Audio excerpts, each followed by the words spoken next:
கன்னியாகுமரியில் ஒரு துறவி விவேகானந்தர், அந்த மனுஷனுக்கு என்ன ஆசைன்னா, இப்படி தூரமாக பார்க்குறாரு, ஒரு பாறை தெரியுது, இந்த பாறையில் போய் தியானம் பண்ணுப்பான்னு அவருக்கு ஆசை.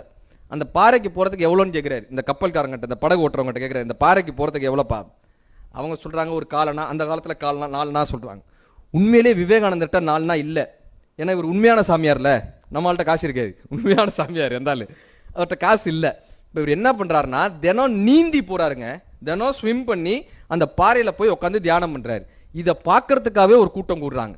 இவர் எப்படிப்பா கடலில் நீந்தி போய் அந்த பாறையில் உட்காந்து தியானம் பண்ணுறாருன்னு இவரை பார்க்கறதுக்காகவே ஒரு கூட்டம் கூடினாங்க.